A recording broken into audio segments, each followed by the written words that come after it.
जय श्री राधे, राधे राधे। कैसे हैं आप सभी?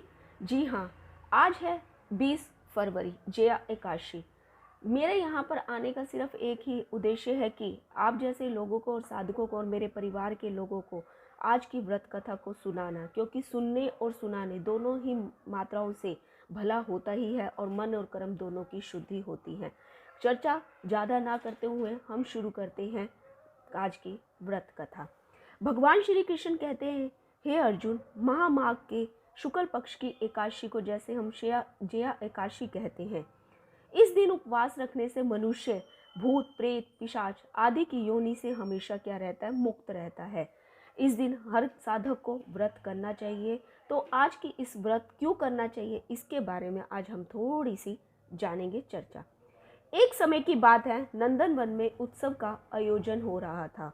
देवता ऋषि मुनि सभी उत्सव में मौजूद थे। उस समय गंधर्वा गा रहे थे और गंधर्व कन्याएं नृत्य कर रही थी। इन्हीं गंधर्वों में एक माल्यवान नाम का एक गंधर्व भी था, जो बहुत ही सुरीला गाता था। जितनी सुरीली उसकी आवाज़ थी, उतना वो रूपवान भी था। गंधर्व कन्याओं में एक पुष्यवती नामक नृत्यांगना भी थी। पुष्यवती नामक गंधर्व कन्या ने माल्यवान नामक गंधर्व को देखते ही उस पर आसक्त हो गई और अपने आप भाव से उसको रिझाने लगी। माल्यवान भी उसके ऊपर रिझ गया और रिझने के कारण वो अपना सारा गायन और सुरताल भूल गया। इससे संगीत की लय लुट गई और संगीत का सारा आनंद समाप्त हो गया।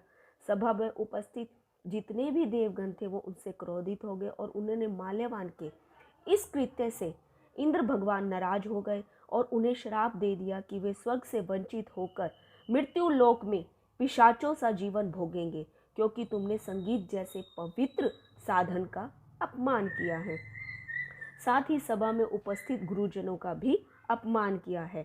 इंद्र भगवान के श्राप से प्रभाव से दोनों पृथ्वी पर हिमालय पर्वत के जंगल में पिशाचनी जीवन व्यतीत करने लगे। पिशाची जीवन इतना कष्टदायक था कि दोनों ही बहुत ही ज़्यादा दुखी हो गए थे। एक बार क्या हुआ, माघ के शुक्ल पक्ष की जया एकादशी आई। दोनों ने उस दिन क्या हुआ कि संयोगवश कोई भी भोजन नहीं किया और ना ही कोई पाप कर्म किया। उस दिन सिर्फ उन्होंने फल फूल खाकर पूरा दिन व्यतीत कर दिया। लेकिन भूख से व्याकुल और ठंड के होने के कारण वह बड़े दुख के साथ पीपल के वृक्ष के नीचे दोनों ने एक दूसरे से सटकर कठिनता पूर्वक उस दिन रात काटी और अपने किए गए कर्मों की क्षमा मांगी भगवान जी से। तो इस प्रकार उन्होंने क्या किया कि पश्चाताप करते करते वो कहा कि कभी भविष्य में वो कभी भी इस तरीके की भूल नहीं करेंगे, और ऐसा करने मात्र से ही सुबह होते ही उनकी क्या हो गया? मृत्यु हो गई।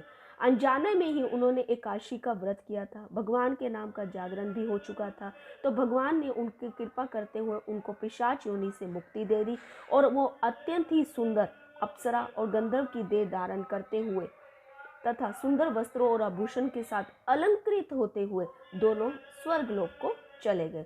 देवराज इंद्र उन्हें देखकर बड़े ही आश्चर्यचकित हुए कि आप पिशाच योनि से कैसे मुक्त हो गए। तब उन्होंने कहा कि हमारे ऊपर भगवान विष्णु की दया हुई है, कृपा हुई है। उन्होंने अनजाने में माघ शुक्ल एकादशी यानी जया एकादशी का उपवास किया था, जिससे प्रसन्न होकर भगवान ने उन्हें पिशाच योनि से मुक्त कर दिया। इस प्रकार से जया एकादशी का व्रत करने से क्या होता है? सभी पाप कर्मों की मुक्ति होती है और पिशाच योनि से भी आप मुक्ति पाते हैं। तो इस तरीके से मेरी कथा को आप सुनिए और दूसरे लोगों को भी सुनाइए, ताकि आपके मन और कर्म दोनों की शुद्धि हो और आपका जीवन भी सफल बन पाए।